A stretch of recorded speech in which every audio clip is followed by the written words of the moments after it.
का महीना आ रहा है। हमारे धाम पर हमारे भक्त हमें याद कर रहे हैं, हमें उन्हें दर्शन देने जाना है। अरे स्वामी, आप जा रहे हैं? अभी कुछ ही दिन तो हुआ हमको आपके साथ रहते। देवी, कुछ दिन के लिए हम कैलाश छोड़कर जाएंगे। हमारे भक्त हमें याद कर रहे हैं। आवे वाला सावन के बा महीना वाना, कुछ दिन छोड़े परी है कैलाश के रहना वाना। आवे वाला सावन के बा महीना वाना, कुछ दिन छोड़े परी है कैलाश के रहना वाना।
सावन जब बदरिया लैके आई हैं भक्त कंवरिया,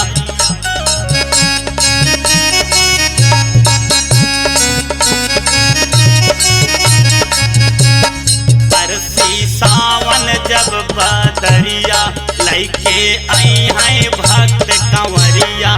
दर्शन देवे खातिर दिहले यही बचाना वाना, दर्शन देवे खातिर दिहले यही बचाना वाना।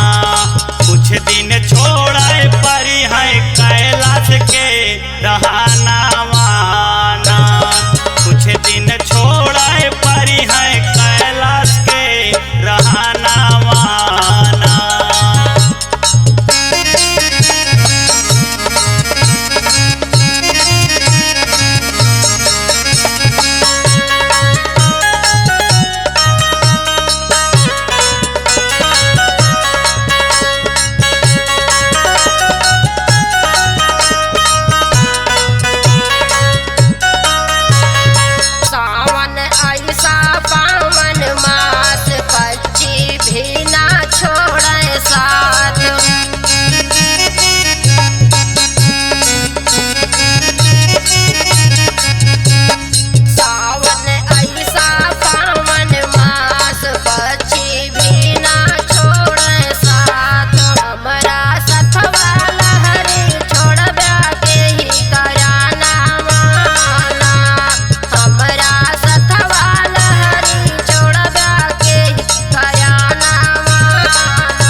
सुना लगा के ध्यान, भक्ति माँ मोर बसई परान।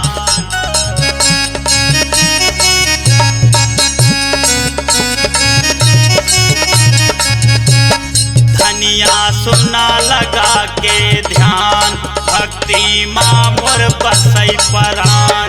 जाए परी है नाही मिट जाई है धरा मावाना, जाए परी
नवाना।